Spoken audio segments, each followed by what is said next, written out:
Podcast fresh. I think we've talked about this before, but I don't necessarily. I'm all for a sequel for this movie. It makes sense to me. I think they're setting one up anyway. But I think it's inevitable. Nintendo's probably going to make more movies.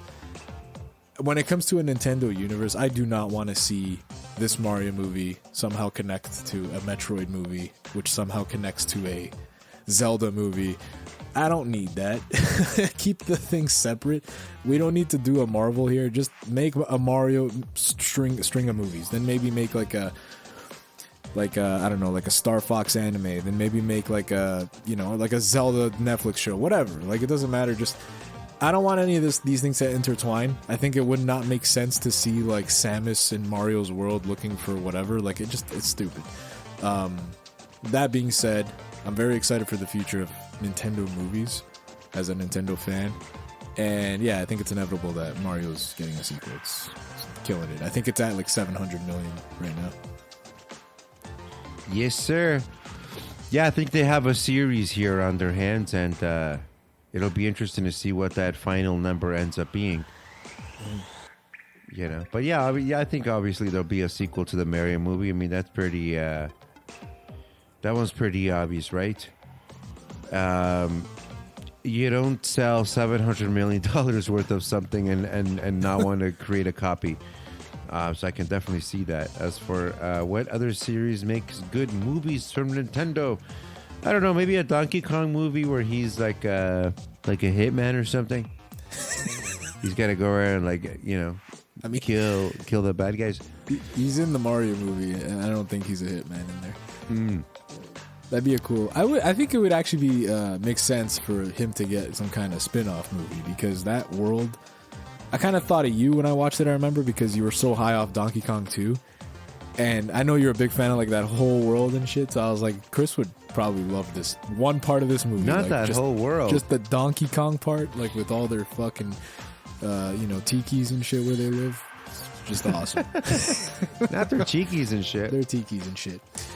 Thank you, Craig 90s. All right, number 2. I mean, go ahead. I mean, not to kind of like push the question aside, but it's kind of like, whatever. Think of your favorite Mario game. Yep. Think of what genre that game is. Yep. Slide it over to the movie. Make a movie like that in that same genre. You know what I'm saying? So like an RPG, how would that be a movie? Like Mario RPG, okay, that's a tricky one because you can do a lot of different things. There, you can probably go funny, or you can do something a little darker, right? Right.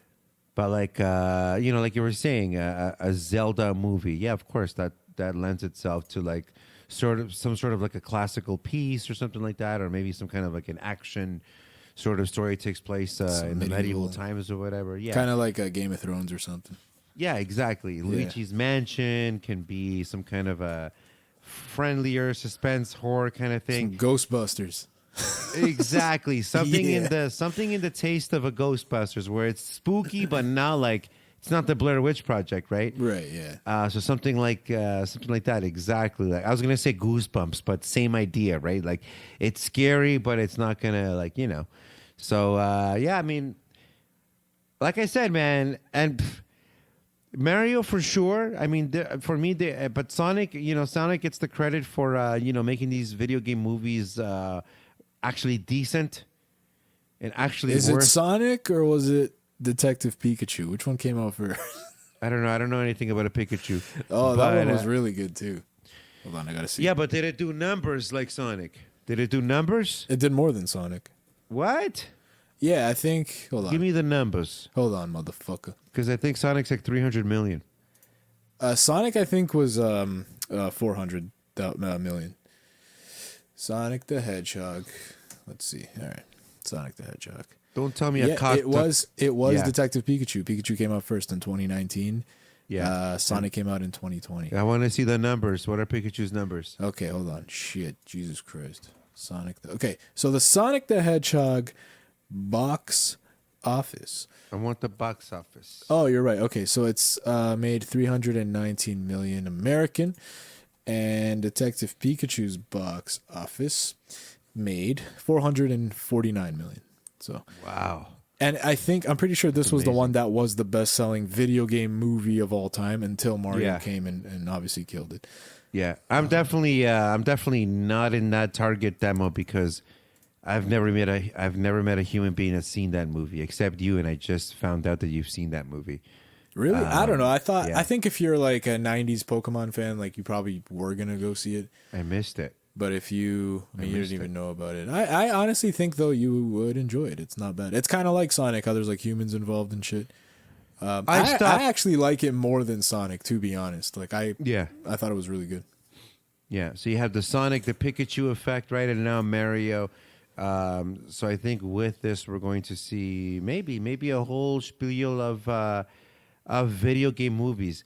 Maybe this is the next big thing. You know, people are getting a little bit tired of superhero movies. Yeah. Maybe now the video game genre is set to do some damage, right? I could see and it. no, because I can hear those Netflix motherfuckers already thinking like, why don't we do 27 different series on these games and we'll cancel all of them after one season? It'll be great. No, you guys stay the fuck out. You've already fucked it up. We don't need you involved. You had your chance. You fucked it up. We don't need Netflix to give us our bullshit just to cancel it 9-10 episodes in. No, thank you. You guys can fuck off. But for everybody else, I think there's a lot of great properties in the video game world that you can turn into a really, really good series. You know, if you've never seen Sons of Anarchy, you know the one that reminds me of that game is Days Gone. What a fucking game!